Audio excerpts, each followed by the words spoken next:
Okay, hello everyone. Good afternoon.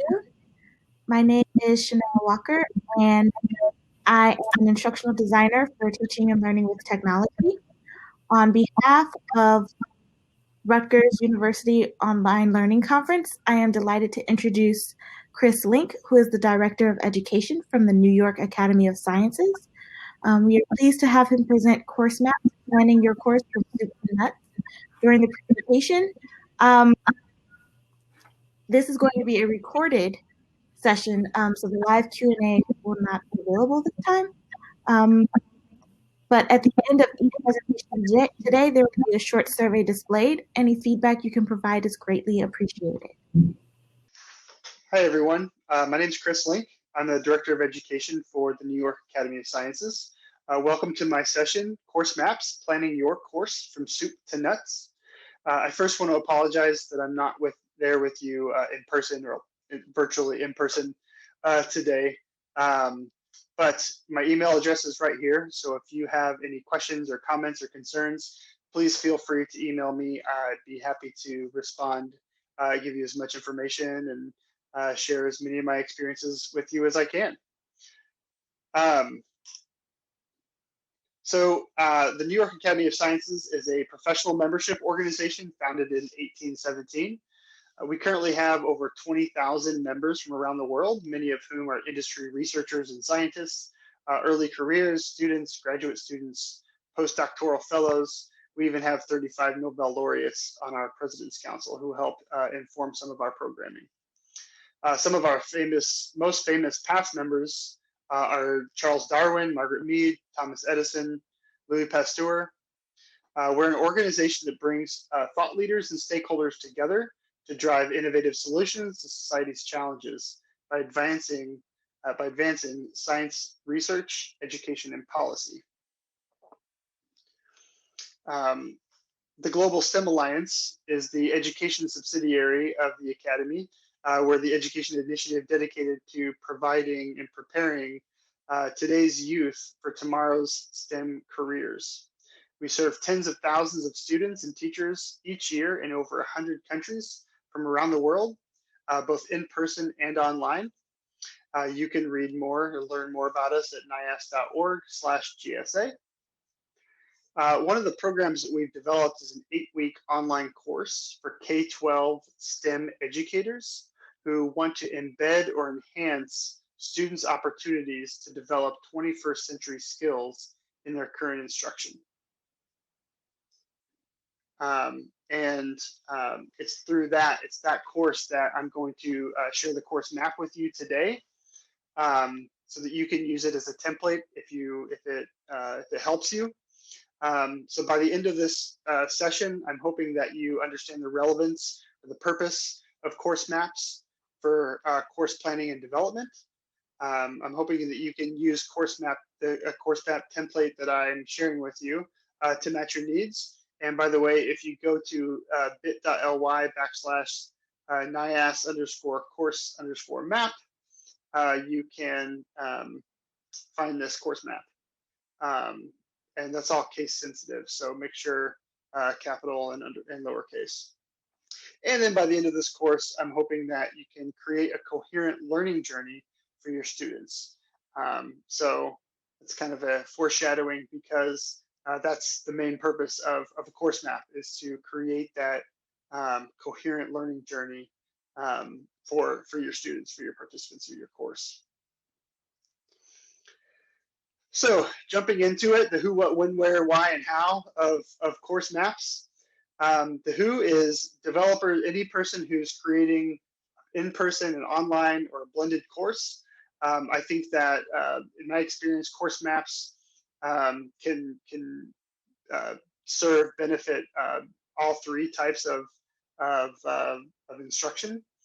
As a K-12 educator myself, I think of course maps as a combination of like your typical scope and sequence of everything that you're planning on doing for the school year, as well as a lesson plan. So more on that here in a second, but that's kind of the way I think about it. Again, my background is K-12 education. However, I know that this is a strategy that's used in graduate, undergraduate, and graduate school as well. The what. A course map is a visual overview of all the components of the course that help ensure the continuity or the alignment of all the components of the course. I think of a course map as it's both the big picture as well as the small detail all in one place, because as you'll see here in a moment, you can see all aspects, all components of the course at once to make sure that all the components of the course, align. But you can also zoom in on specific modules, for example, or activities that you're going to ask your students to do, and ensure that those activities align with the entire goal of the course, or the entire, like, the whole picture of the course. So I think alignment and continuity are the key takeaways from probably from this session, and probably the key takeaways from the rationale of why you would create an online course. So when would you use an online or a course map? Um, all the time. I mean, before, during, after. If you're going to develop, revise a course, the course map is that it's the outline. It's both the outline and like the finite detail of every of your course. So if you're going to change a component of your course, you're going to come back to the course map. When you're developing your course for the first time, I would put a lot of effort into that course map at the very beginning. So where would you do it? Whatever you like to use. I use Google Sheets. Some people like to use Google Docs, Word, Excel, whatever works for you. PowerPoint. You can do this in PowerPoint if it made you if that worked for you. So, and then why, as I've been saying repeatedly already, it creates clear structure for course development. Ensures consistency and alignment of your objectives. Um, I think of my students as paying customers, and when you're a student paying for a service, you want to make sure you want to know that it's going to be coherent. It's going to be intentionally designed. It's going to have an aligned learning progression. So the course map, I would say, is critical. It aligns the critical elements of the course so they work together so that you can achieve those desired learning outcomes for your students. And then how? There's no right way. I'm going to show you a way that I use. And I'll also share with you some resources that you can use with your course development if that's what you prefer. Here is a example of a course map. This is the course map that I am sharing with you. And as you can see at the bottom of my slide deck, you can see the bit.ly. So if you ever need to get to the course map, you can just you can see it there at the bottom of all my slides. But what you're looking at is a Google Sheet, or a screenshot of a Google Sheet. It's a visual overview of all the components of my online course. Course maps are organized. They help you organize the structure of a course around learning modules. Learning modules can be a weekly event, or components that students need to do within a week. If you're K-12, a learning module could simply be a lesson, where your course map might be focused. If you're K-12 again, if you're focused on a specific unit, you may use this visual overview as your guide throughout an entire unit. But each module is broken down, or each lesson is broken down into its components. You'll see module outcomes, assessments, activities, resources. These are all, like, the purpose of doing this is, again, to put it all in one place so you can visualize it, so that you can see that the whole thing is that all components of the course are aligned to those initial course objectives. Now I'm going to get into the actual each of these components of the course map with a little bit of definition behind them. So the first thing that you'll see is those course objectives. You kind of want to stay away from more than 3 to 5 course objectives. But these are the things that you want your students to master, its skills, its knowledge, its attitudes by the end of the course. Um, in the course map, you'll see that there are module week lesson numbers. This is just to kind of help keep pacing. Your lesson or your module topics. So what are the topics? What are the main categories that your students are going to go through each week? What is this helps you kind of think about the clear path to your course, so that when you're writing an essay and you want to think about your topic sentences for each paragraph. These lesson topics are those topic sentences. So they're the main bullet points on your essay outline, to use a analogy there. And then again, you have your course objectives for each module.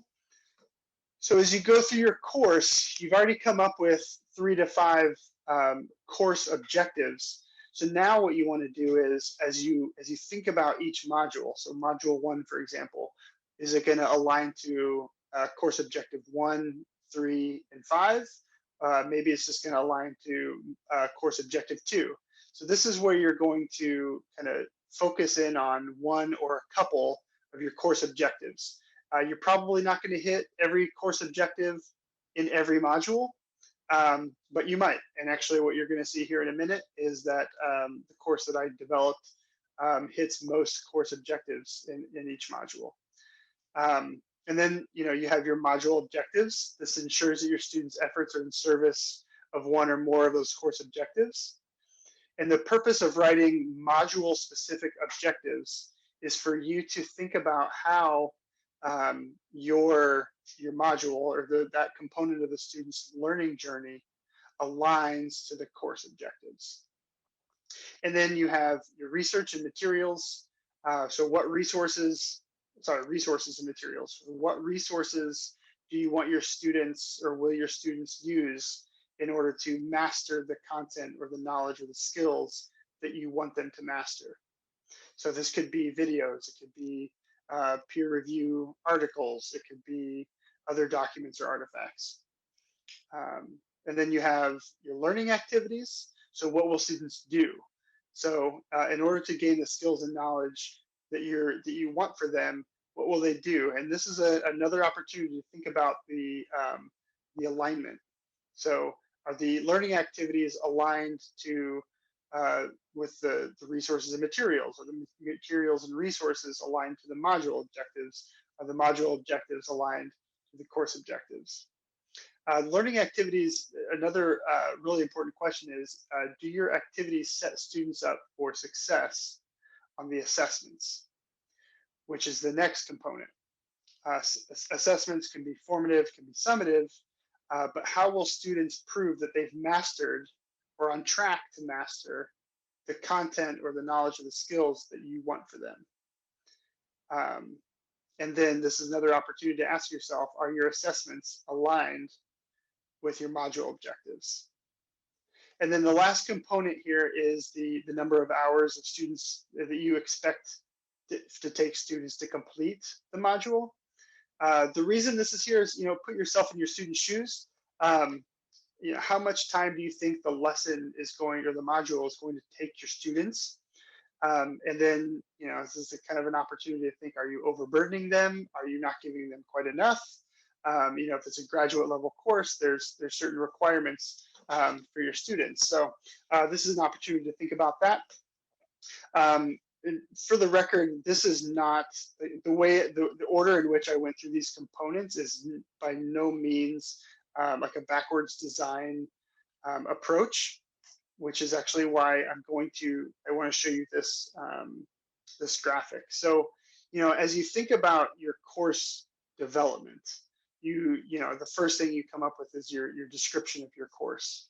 And you may even come up with those 3 to 5 course objectives that you want your students to be experts in by the end of your course. And then, you can see over here on the left-hand side of the screen is, the backwards design approach. So, after you've gone through your course description, you've created it, you've written it, you've probably revised it, you've written your course objectives. Step two would be, come up with those module objectives. So thinking about, that learning progression, how would you go through, um, and what module specific objectives align with those course objectives. But after you come up with those module objectives, you kind of skip down to the assessments, because in a backwards design approach, you want, first of all, you come up with those objectives that you want students to master, but then you think, all right, how am I going to assess those students? How am I going to assess my students to ensure mastery? Is the assessment going to be they're going to produce an artifact like a video, or are they going to take a test? Are they going to, is there going to be some other way that they're going to show me that they've mastered or are on track to master this content? And the reason that assessments come before learning activities is because after you've created those assessments, now you can create learning activities that set students up for success on those assessments. You're not necessarily, giving them the answers. You're not thinking about the test in terms of, how do I give students answers to the learning activity? But if your objective, your assessment is for students to write a research article, then your learning activity is not going to be simply watch a couple videos, right? So you want to make sure that your learning activity is aligned to the assessment. So over on the left here, you see the backwards design approach, and then you can kind of see how course descriptions, objectives, and activities and assessments kind of fit in. Okay, so I'm gonna here in a second jump to my actual Google Sheet, but here's another chance to make your own copy. So again, you can go to that bit.ly site, or you can scan the QR code, and then you've got two options. If you're a Google Drive user, simply make your own copy. You can edit it; it's yours. Or if you're not a Google Drive user, you can download this as an Excel file. I'm going to jump to the actual course map so that you can see what this looks like. So again, first is those course objectives. By the end of this course, participants will.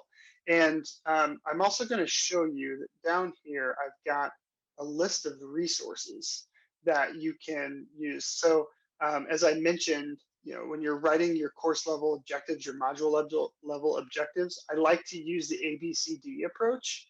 It helps you think about the audience that you're serving, the behavior, the condition. It supports creation of clear and measurable objectives. So I'm also going to jump back and forth between this course map and the actual course that I use. Now we use Schoology, but this is not an endorsement of Schoology. This is just the LMS that we have a contract with. But I will show you how the course map aligns with the actual course. So I'll jump back and forth a little bit. One of the tips that I will just kind of throw out there to you is that if the course launches on, the last time we ran this, it launched on October 11th, I give students access to the course, a few course materials a week before. That gives them a little opportunity to kind of dig into some of the resources, get the lay of the land if it's a new LMS to them, and it helps them gain an understanding of the course, as you can see in my module objectives, course expectations and flow. Now you can see that this is the one module that does not align to a course objective, and that is because it's not technically a module. This is just an opportunity for them to get their footing. However, what that means when it comes to the course is I have what I call a course essentials folder, where this is where I house all of the documents, the syllabus that my students have to use a STEM education framework, discussion rubric, sample lesson plan so that they can see all of the things that are going to be expected of them. I also put in meet your instructor, meet each other, post your introduction. So this is an opportunity for them to just kind of get to know each other who are going through this learning journey together. If I were to scroll down to module 1, this is the first week of the course. It's an introduction to the course in the STEM education framework. In this module, they're going to the module aligns to objectives 1 and 3, and module objectives is by the end of this module, students will be able to gain an understanding of the LMS and course flow. So that doesn't necessarily align to any of my course objectives. However, apply the STEM education framework when evaluating sample lesson plans aligns to course objective 1 and 3. So the materials, what I tend to do, I didn't do this for the sample course map that I'm sharing with you, is this would actually be a hyperlink to the video. This would be a hyperlink to the sample lesson plan. This would be a hyperlink to the evaluation rubric. That makes it easier for me to kind of jump back and forth, make sure that the right thing is in the right document, the right artifact, the right resource is in the right place. And then, the next column over is learning activities and practice. There are some things in my course that are optional. That might not be the case for you. So participants are going to watch videos, evaluate a sample lesson plan, make a couple posts to the discussion thread, and they can participate in video conference office hours if they want. The next column over is those assessments, or are the assessments. Evaluation of sample lesson plan, evaluation of discussion posts. So you can be as detailed as you want to be in this course map, or you can kind of leave it as bullet points the way I have. I'm going to show you another tab in this document here in just a second, so that you can see how I kind of keep it all organized as well. And then the last column over here is student hours to complete. So then, scroll all the way over here, module 2. I'm not going to go through every single module with you, because you can look at it and you can see. But module 2, the big topic is critical thinking. Again, the nature of this course is to support K-12 STEM educators who want to give students opportunities to build critical 21st century skills. The first skill is critical thinking. And actually the rest of the modules align to all 3 course objectives, because in each module they're going to analyze the criteria of proficiency of whatever the skill is, and then they're going to create or revise a lesson plan so that it gives students those opportunities to develop that skill. And then they're going to provide, or I'm going to provide them a graphic organizer, but they're going to use that graphic organizers to justify how the lesson plan that they either created or revised is aligned to the STEM education framework. Resources and materials, again, I'm going to provide a content video. So if I went to module 2, critical thinking, so you can see I have a module overview where I post an introduction to the course, or introduction to the module. This is what I'm hoping that students will master by the end of the module. And now the module activities. So I want them to watch a video, submit an initial discussion post. So that is the overview. Jump back to the module 2. And then the next page down is module 2, lecture and resources. This will show up as a video, and then I like to provide a video transcript, and then the Digo social bookmarking page. And the next thing actually I'm going to jump to is the sample folder. Ooh, there we go. Sample folder contents. So you'll see that we were just in module 2. Just going to highlight module 2. And the first thing you'll see here is, so I've got my module, my week number, my modules, start date, date to make available. Again, this is a personal thing, but personal preference, but I like to give my students access to each module a week before the actual module launches. I find that that helps students kind of organize their own lives. They can do the modules as they need to, or have availability, have time to do the modules. And then, to help keep myself organized, I use this order to appear in the module folder. So the first thing is going to be the module overview, then the lecture and resources, then the cover page for the assignment. So you can see here the overview, lecture and resources. The cover page for the assignment is actually found down here. So, and then discussion thread with rubric, assignments, instruction with upload. So that's the next critical thinking discussion, critical thinking assignment. This is another tab that I've shared with you that you can use to keep yourself organized. This works as though, like, if it's in progress, if I'm working on it, it'll turn yellow. If once it's completed, it'll turn blue. And then once I've published it to the course, everything will turn green. So that means once everything's green, I can finally rest. This learning activities and practice is very similar to the overview, the learning activities. Okay, so again, this is to ensure that everything is aligned. So again, this is this sample course map. I'm happy for you to use it if it helps you. If it doesn't, I would also share with you on the resources tab. There's a couple places, course map guide, solid resource for developing course maps, wouldn't you know? And they have some information on online course mapping. There's a template. If you don't like my Google Sheets, you can use their MS Word, Microsoft Word template. Again, thank you so much for joining my session today. Again, I'm sorry that I couldn't be there virtually in person. If you have any questions, please don't hesitate to reach out to me. Here's my email address, clinkatnias.org. And again, hope you enjoy the rest of the conference, and hope you'll reach out.